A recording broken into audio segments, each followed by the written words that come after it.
सुप्रभात मेरे प्यारे बच्चों।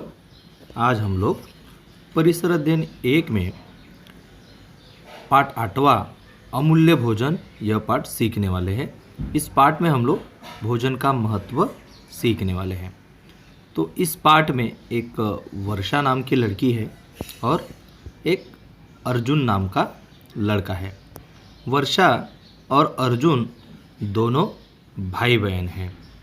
तो दोनों जब खाना खाने बैठते हैं तो दोनों को ज्वार की गर्मा गर्म भाकरी अर्थात कोचा और मक्खन बहुत पसंद है।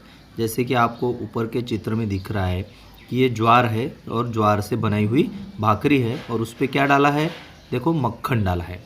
तो मक्खन के अतिरिक्त माँ उन्हें भाकरी के साथ अन्य कई पदार्थ खाने के लिए देती है, वे भी उन दोनों को पसंद है। अब अन्य पदार्थ कौन कौन से होंगे, क्या आप बता सकते हो?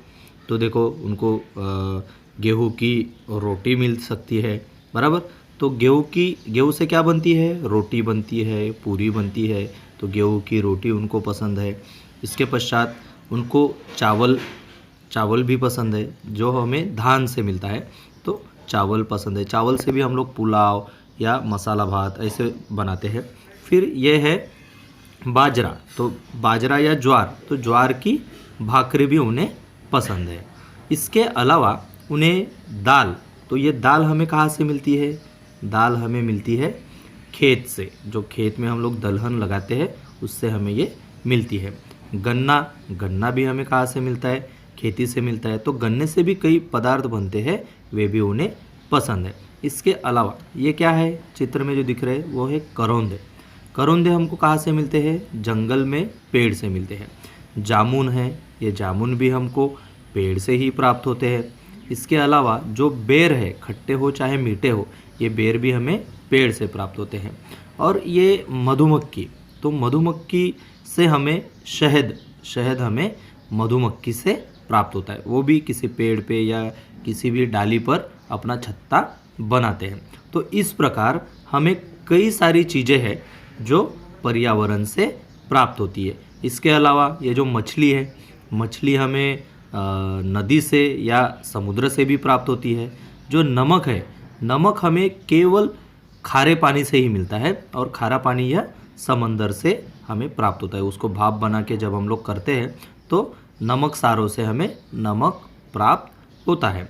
इसके अलावा अभी नदी में या सादे पानी में मछली भी होती है। और सादे पानी में ये जो सिंगाड़ा जिसका हम लोग खाते भी है और इसके उपवास में इसका हलवा भी बनाते हैं। इसके अलावा यह है कमलगट्टा अर्थात कमल की जो जड़ें होती है उसको हम लोग कमलगट्टा कहते हैं। तो कमलगट्टा भी हमें कहाँ से मिलता है? तालाब से मिलता है। जिस प्रकार सिंगाड़ा हमें तालाब से मिलता है, कमलगट्टा भी हमें तालाब से मिलता है। इसके अलावा हम लोग जितने भी फल खाते हैं, जो फल जैसे सेब हो, अनार हो, तरबूज हो, ये सारे के सारे फल हमें खेती से या पेड़ों से ही प्राप्त होते हैं। ये जो आपको चित्र में दिखाई दे रही है ये पत्तीदार सब्जियां, जैसे वहाँ पे पत्ता गोभी है, पालक है, मेथी है, ये सारी की सारी पत्तेदार सब्जियां ये भी हमें खेती से ही प्राप्त होती है। तो ये सारी हमारे सेहत के लिए अच्छी होती है। इसके अलावा हमारे सेहत के लिए मांस चाहे वो मुर्गी का हो या बकरे का हो या किसी और प्राणी का हो, तो मांस और दूसरे चित्र में जो हमें दिखाई दे रहे हैं अंडे, ये सभी खाद्य पदार्थ हमारे जीवन के लिए बहुत महत्वपूर्ण होते हैं। अब जब भी हम लोग इनके बारे में सोचते हैं तो हमें ये सोचना चाहिए कि ये सारे के सारे पदार्थ हमें कहाँ से प्राप्त होते हैं। तो अभी हमने देखा गेहूँ, चावल, ज्वार, दाल और पत्तीदार सब्जियाँ, यह हमें कहाँ से प्राप्त होती है? ये हमें प्राप्त होती है खेती से। तो इनकी जोड़ी हम लोग अगर मिलाना है तो हमको ये खेती से प्राप्त होते हैं। इसके अलावा करौंदा, जामुन, बेर, शहद या फल, यह हमें कहाँ से प्राप्त होते हैं?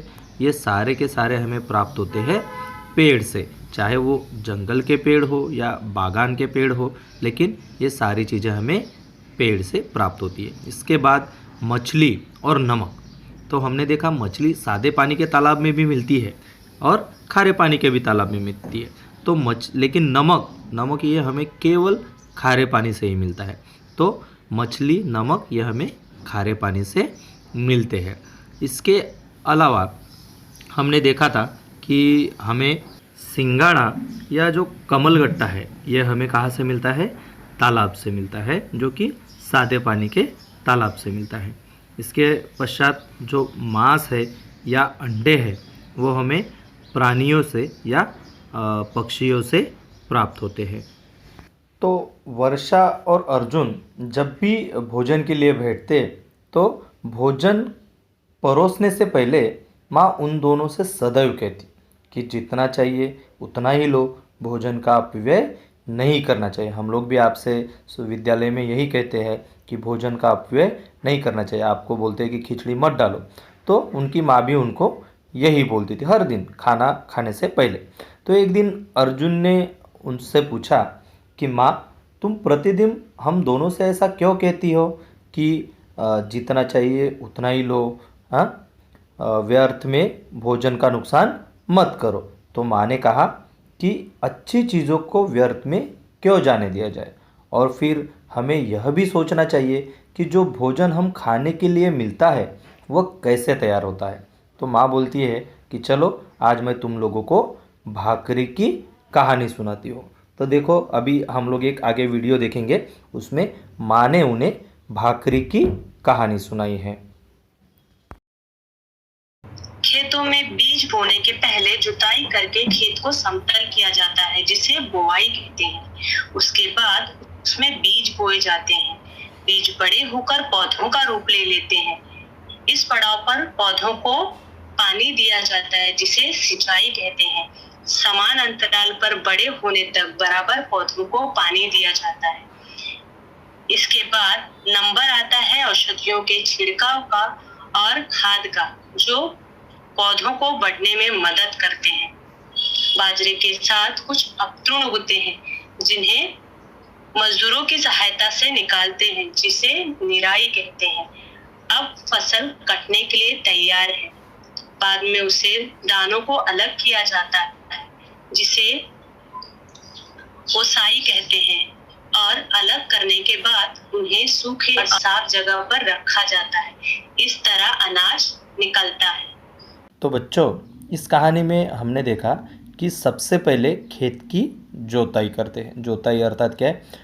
हल से या ट्रैक्टर से ज़मीन को खोद के फिर उसके मिट्टी के जो ढेले होते हैं, हेंगा चलाकर मिट्टी के ढेले फोड़े जाते हैं और ज़मीन को समतल करते हैं। इसी को हम लोग खेत की जोताई कहते हैं। जोताई के पश्चात हम लोग खेत में बोआई करते हैं। जब खेत तैयार हो जाते हैं तो हम लोग उसमें क्या करते हैं? बोआई करते हैं।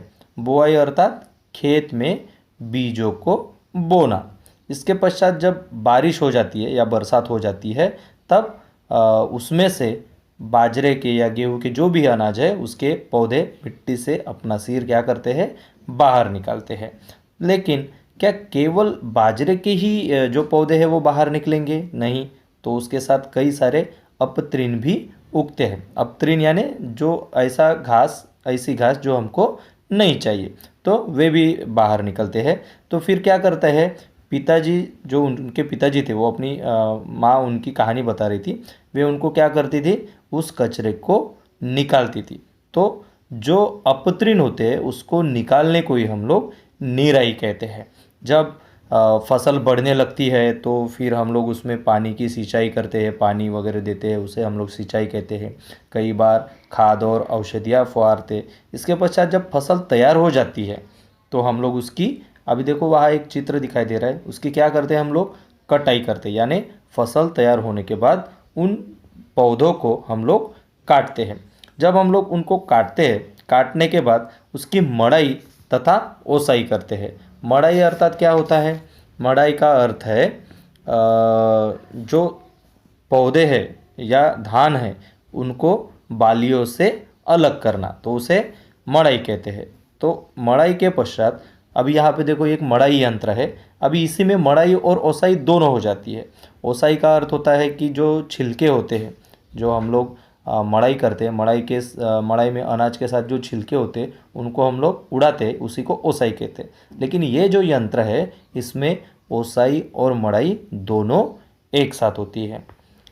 क्या तुम जानते हो कि पहले के ज़माने में जब मशीनें नहीं थी, यानी जैसे ट्रैक्टर नहीं था या अभी जो हमने ओसाई या मड़ाई की मशीन नहीं थी, उस समय ओसाई और मड़ाई किस प्रकार से की जाती थी?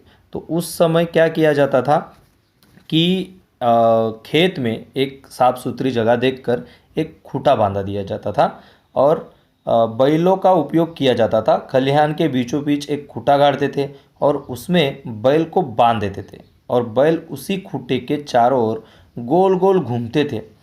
बैल के पैरों के नीचे कटी हुई फसलें पड़ती थी, जिससे फसलों में जो अनाज होते हैं वो बैल के वजन के कारण बाहर निकल आते थे। इसके बाद फिर बैलगाड़ियों से करने लगे, उसके बाद फिर ट्रैक्टर से करने लगे। लेकिन अब हम लोग ओसाई और मड़ाई के यंत्र का उपयोग करते हैं। लेकिन ये बात आपको ध्यान में रखना है कि जब ये यंत्र नहीं थे तो बैलों के द्वारा हम ओसाई तथा मड़ाई करते थे।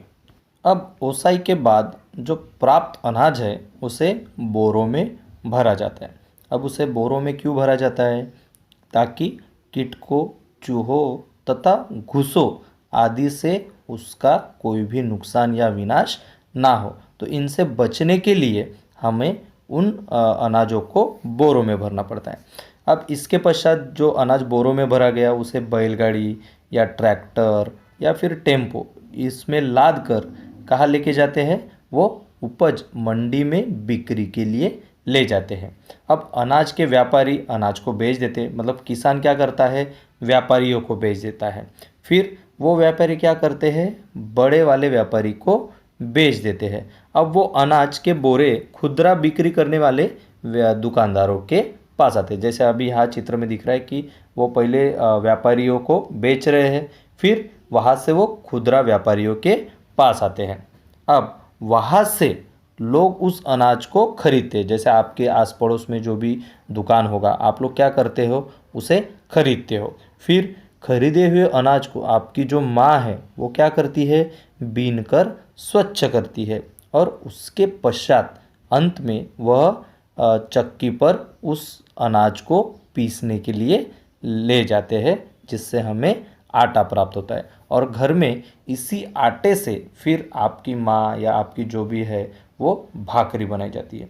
अब भाकरी तो बनती है, लेकिन क्या आपने कभी सोचा है कि इसके लिए ईंधन पर भी खर्च करना पड़ता है और इतने सारे लोगों की मेहनत होती है। तो इसीलिए इतने सारे लोगों के पसीना बहाने के बाद अनाज तैयार होता है और ऐसे अमूल्य भोजन को हमें बर्बाद करना या फेंकना नहीं चाहिए। तो इसके अलावा आपने देखा कि कई सारे अन्य खाद्य पदार्थ है, जैसे मछलियाँ पानी में पाई जाती है। इसके लिए कोली जो लोग होते हैं उनको बहुत सारी मेहनत करनी पड़ती है। तो जंगल में जो आंवले, जामुन, करौंदे होते हैं, ये फल एकत्रित करने के लिए भी बहुत सारी मेहनत लेनी पड़ती है। इसके लिए लोगों को जंगल में भटकना पड़ता है। इसके अलावा कुछ लोग कुक्कुट पालन यानी मुर्गी का पालन करते हैं तथा पशुपालन करते हैं। तो इन सभी को अपना अपना व्यवसाय करने के लिए अत्यधिक परिश्रम करना पड़ता है। उनके प्रयासों के द्वारा ही हमें विभिन्न प्रकार के खाद्यान्न प्राप्त होते हैं और इन खाद्यान्नों को हमें इसके भंडारण, परिवहन, उत्पादन और संरक्षण पर बहुत खर्च करना पड़ता है। इसलिए हम सबका यह दायित्व है कि हमें खाद्य पदार्थ को बर्बाद नहीं करना चाहिए, क्योंकि भोजन यह अनमोल होता है, अमूल्य होता है। धन्यवाद।